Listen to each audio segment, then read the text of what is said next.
Aina More is hip hop. Aina More, which I specifically chose to be my stage name because it is actually my name. The More short for Morenike, which some people may or may not know.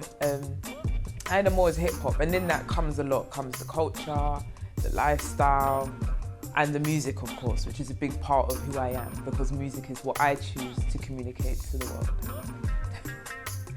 Growing up for me was it was a varied experience. I was born in Camden. Not long after that, I moved to Kent with my family. So I grew up in a predominantly white area. And actually I was like one of maybe 2 black kids in the whole school. So it was different. I mean, you're automatically different by your colours and your culture and all of that. Luckily for me, a lot of those experiences were, in a way I'd say, good, because I was different and people they were interested in me for whatever reason. And they really loved, like, okay, wow, your skin's chocolate and all of that. And I was admired for being different. And then, I went to secondary school, and I went to one of the most ghetto secondary schools ever. So it was a big kind of flip. I think my dad likely purposely made that decision. I don't know why till now, but I went to Cat for Girls, which is quite like quite a ghetto school. And so it was not a culture shock, but it was very different. A lot of Afro-Caribbean children, girls. It was a girls' school. And I remember that's when this whole kind of Caribbean versus African started. And now being African wasn't the cool thing. It was like, oh, you this like African girl, this, that. But I really embraced it. And because I had come from a school where people really likened to it, I was very confident in who I was. In my home, we really embraced our culture. So, you know, it was a varied experience, and I absolutely loved secondary school, and that's where I kind of grew my love for like dancehall music and the bashment culture. And yeah, I mean, growing up as well, my father, who's like born in the 1920s, has a very kind of seasoned taste in music. So growing up, I'd listen to like the likes of Louis Armstrong and Paul Robson. And on the other hand, you have my mum, who's born in the 50s. So she was like listening to Ayubas and Passos. So it was really weird, like listening to like a whole range of music. But now I understand that that's likely been the reason for the way I've developed as an artist. So you might hear like some jazz, soul kind of sounds, and then you'll hear me touching on the Afrobeat kind of things. So growing up was really cool. I've got loads of brothers and sisters. I grew up mainly with my older brother and 2 of my sisters, so it was quite cool. The role family and friends have played has been a very interesting one, and actually has been the source of some songs. For me, what I've learned to do is separate family and friends from my career as a musician, because mixing the two can take a toll, because at the end of the day, music, in a sense, as much as I love it and it's my passion, it's my heart and soul, it's business. And you don't go into your office, you know, expecting support from your friends and family. No, it's work, and you have to separate the two. And if you expect support, you may be disappointed, and that can throw you off. And I have had, of course, some people have been let go along the way, but I have had friends and family who haven't been supportive. And if I hadn't had the mentality that their support doesn't matter, it really would have thrown me off. But with that said, my family is very supportive. My sister, my mum, my dad, my friends are very supportive, and I'm very grateful to have friends that kind of understand the challenges that come with being an independent artist. And they love my music. I mean, my mum's in one of my videos, Jabarata. My sister's in the Girls Killing It video. So they're very involved, as well as supporting, coming to shows, tweeting. My mum's always on the phone like, hey, come on, watch my daughter's new video, all of that. So I'm blessed to have that support, but I don't rely on it, and I just love them for being my friends and family. And I love my music, and I try to keep them separate. Music means the world to me. Music is my voice.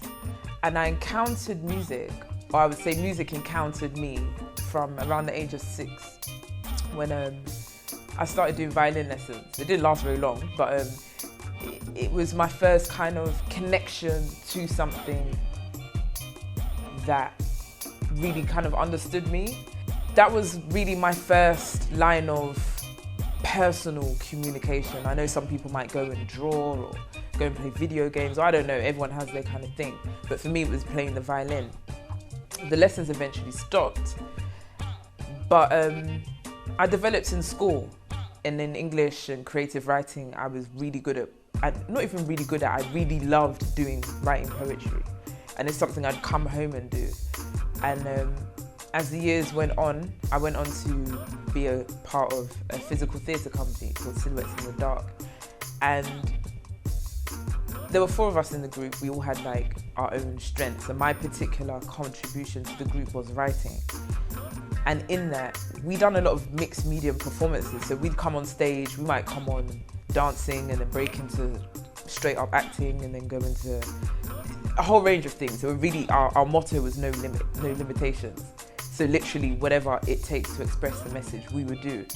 So coming from that kind of background eventually led me into what I do now as a musician, because we'd do what people might class as spoken word, with complemented by like instrumentation and stuff. So that eventually kind of led me as an individual into the lane of rapping and writing.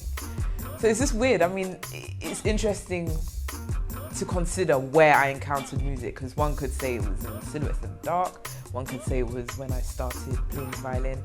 I'm not actually quite sure, but I know that I've very recently actually fallen more in love with hip hop itself, which is interesting. So I've been in and doing music for a while, but I've just recently fallen deeper in love with the whole spectrum of music and what it can be. And for me, it means it is having a voice, you know. A lot of the music I listen to and a lot of the messages, be it from Kendrick, be it from Fela, have messages that may not have gotten through to me through me reading or someone having a conversation with me. Music is the kind of thing that passively teaches you things. So you can be listening to a song and turning up, but before you know it, you've taken in certain lyrics.